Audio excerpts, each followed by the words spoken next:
So what we're doing here is we're trying to go through an example of the simplex method. So simplex example. And so in practice, this is not a calculation you would ever do by hand. Computers exist for a reason, people code well for a reason. You want something with a really good interface, a really good GUI, so you can input things at a high level. What's really nice is, for the most part, you do not have to write down the matrix line by line by line. You can actually write down the constraints in language form, and then the computer program will process that and automatically populate the matrix and automatically do all the calculations. It will do these things for you in the background. That's why in this class I've been concentrating on how do we code things, how do we set these things up, how do we formulate constraints, not going through the linear algebra of the steps, because in practice that's not something we need to do. Later in this course we will learn a little bit about how you would do this in different environments. So we start off with 1, 2, -3, 4, 5, -9. We're going to just deliberately leave some space.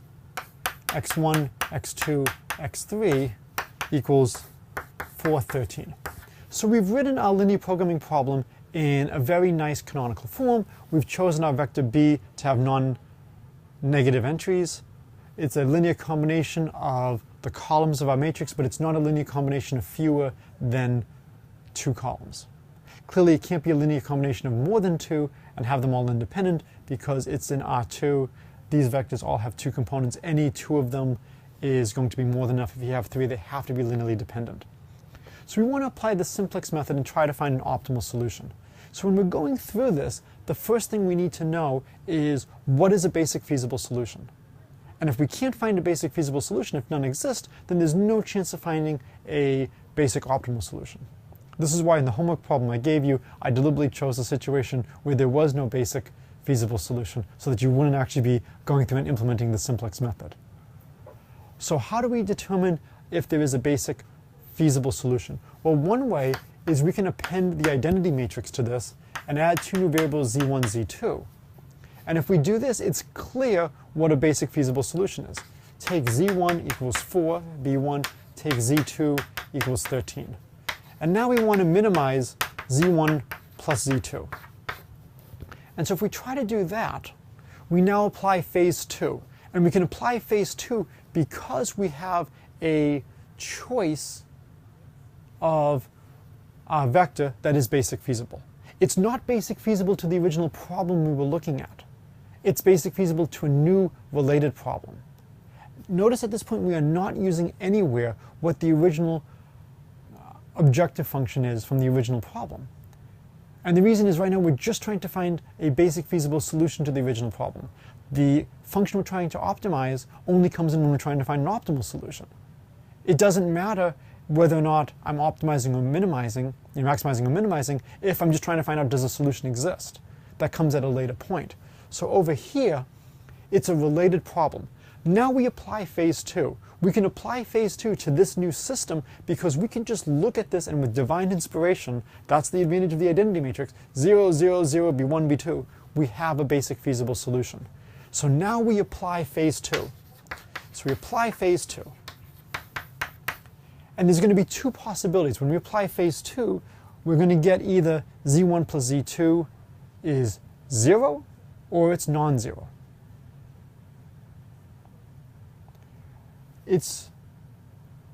Let's imagine it equals 0. If it equals 0, well, the only way it can be 0, if these are now 0, then we have to have x1, x2, x3 solves, and this will be a basic feasible solution. If it's non-zero, let's say z1 plus z2 is 5. If there had been a feasible solution to the original problem, then we could just take z1, z2 equal to 0 and put that in, and we would have a lower cost. So as soon as we see the cost is not 0, the cost has to be positive. As soon as we get like that, because the z's are greater than or equal to 0, as soon as we get a cost that's positive, we know there's no feasible solution to the original problem. I may have occasionally mixed up the words feasible and basic feasible. That's not such a big deal because we have a theorem that says if a feasible solution exists, a basic feasible solution exists. If an optimal solution exists, a basic optimal solution exists. And the advantage of all this is it allows us to limit our search to the space of basic solutions. That's a huge advantage. So now, one way, if you were doing this by hand, we would apply phase 2 to this part, and at the end of the day, it would return a basic feasible solution because this problem does have a basic feasible solution. If you don't want to do that, what you can do is you can say, well, okay, let's not expand the matrix. We'll look at x1, x2, x3 equals, I think, was it 413? And so now the question is, do we have a basic feasible solution to this? Well, what this means is we have to have 2 entries of our x vector non-zero. Because we have these results that if this is a vector in 2 dimensions, then we have to have exactly 2 entries of the x's to be non-zero. We have 3 columns. There are 3 choose 2 ways to choose which 2 entries are non-zero. Or equivalently, there's 3 choose 1 ways to choose which entry to make 0.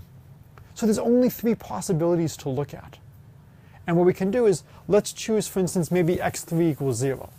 So if we choose x3 equals 0, we now have the reduced problem 1, 2, 4, 5 times x1, x2 equals 413. The determinant of this matrix is 5 minus 8, which is negative 3. This matrix is invertible. So we get x1, x2 is the inverse of this matrix, 1, 2, 4, 5, inverse times 413. And when you do the algebra, at the end of the day, the book says, and I will trust the book, that you get 2 and 1. And so we found a basic solution. And again, it's very important at this point that the solution we get has non-negative entries. Because we're assuming we have a canonical linear programming problem, the x's have to be non-negative. What's nice about this is we have linearly independent columns, we have a square matrix, this matrix must be invertible. And because the matrix must be invertible, there is a unique solution. Whether or not that solution has positive entries, I don't know. You don't know until you do the calculation. So if you got negative answers, then you would not have a basic Then you would not have a basic feasible solution. And so if you want a somewhat unappealing way of looking at this, you are not allowed to regurgitate food when you're trying to solve the diet problem. Right? You may consume food. I know that there are some animals that pass on food to their young. We are not those animals. So you may only consume positive amounts of food. There could be some ridiculous situations. Years ago, one of my friends had a credit card. This is well before you were all born, where they had a small typo. And they didn't realize if somebody overpaid, that they were charging them the huge interest. So a lot of times credit card companies charge you 19% interest if you have a debt. He had a surplus. So they gave him 19% interest on the amount of money he had overpaid. My friend was very honest and quickly called the credit card company and told them what was going on. But he had a 19% guaranteed return. Oh yes, and it gets better because they keep putting the money in his account. So we now have a basic feasible solution. So basic feasible is going to be, I think it was 210. Hello. Hey. So yep. So we have a basic feasible solution. Now, in some sense, it is overkill to apply phase 2. If there is a basic optimal, if there's an optimal solution, there's a basic optimal solution. Right? And an optimal solution, a basic optimal solution, must be a basic feasible solution. How many potential basic feasible solutions are there here? 3. So here's 0. Somewhere over here is plus infinity. Not drawn to scale, putting the 3 that far away from 0. Is 3 a large number? Is that a lot of things to check? No. How should you find the basic optimal solution for this problem? Just check the 3 solutions, right? Look at all the 3 different pairs of columns. That's the fastest way to do this problem, rather than going through all the different algebra. But in terms of thinking about what's going on, that's not what you want to do. This is a toy example. It's deliberately designed to be a toy example to illustrate what's going on. And in the real world, you will have so many columns that the number of possibilities will be large. So in general, our matrix is going to have, it's going to be like this. It's n columns and m rows. So our vector b is going to live in Rm. So the number of possible basic solutions is on the order of n choose m. And think of these numbers in the tens of thousands, hundreds of thousands. You're not going to be able to brute force all of this. And so you need an efficient way of going through things. Okay, so over here, we could do it by brute force, but in general, that's not going to work. So now the question becomes, how do we do things? So now what we do is they say, we have a basic matrix M, which is 1, 2, 4, 5. We have a matrix M inverse, which we can calculate. It's just finding the inverse of a 2 by 2 matrix. There's a nice formula for the inverse of a 2 by 2 matrix. More generally, there's a formula for the inverse of any matrix. This is a calculation you can do. There are many methods to do it. You can ask, what's the most efficient way to invert a matrix? You might have seen things like Gauss-Jordan, ways to do the algebra. Or, how would you find the inverse of a matrix? Wolfram alpha, something like that, type inverse matrix. So you've got a lot of stuff going on in the background. We need to find M inverse. For a 2 by 2, there's a simple formula involving 1 over AD minus BC, flipping entries, putting in minus signs. If you want to, you can spend the rest of your life memorizing these formulas for 3 by 3, 4 by 4, etc. But we really don't want to do that. We have a matrix M. So now, what we want to do is we want to calculate M inverse of A3. And so I want to just look back and see what they mean by A3. So now this is going back to, we first expressed the non-basic column as a combination of the current basis columns. So we want to write A3 as T1A1 plus T2A2. So can we write this as a combination of those two? Yes. These are two linearly independent vectors in R3. If they're linearly independent vectors in R3, they span. Linearly independent vectors in R2. Two linearly independent vectors in R2 span, so we can get anything as a linear combination.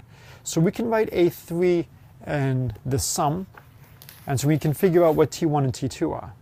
And so we go through the algebra, and if you think about what's going on, we have a matrix here. So A3 is -3, -9, and now over here A1, A2, hey, that's our matrix M, T1, T2. So what do I do to both sides? I'm sorry, inverse M. And so when we multiply by M inverse, which we can compute, now we can figure out exactly what T1 and T2 are. And so we get T1, T2 are both -1. So now we have this expression. And now what we want to do is we want to figure out, is the cost lower if we bring in A3? And so what does it mean to bring in A3? So now we got to go back, and so right now, probably should have said this earlier, this is the example on page 40 of the book. A lot of it is going back to the stuff on page 38, page 39. We're going to do a trade. In some sense, this problem is too simple to be truly enlightening. Why? We have 3 columns. 2 columns are in play. If you're going to trade, what column are you going to trade for? Yeah, the one that's out. There's no choice of what's going on. Right? There's only 1 column left to play with. Really, they should have given us a matrix with 4 components to have a really good example. For the most part, I love this book. It's one of my favorite books. But here, to really see what's going on, you would want to have a 4th column so that you have a choice. Which one do you want to do? And then, this is where, in terms of trying to find what is the most efficient way to do it, you might want to make a decision, which is the best column to trade into. I could write A3, I could write A4. When we're looking at what's going on, if you look on page 37, maybe it's,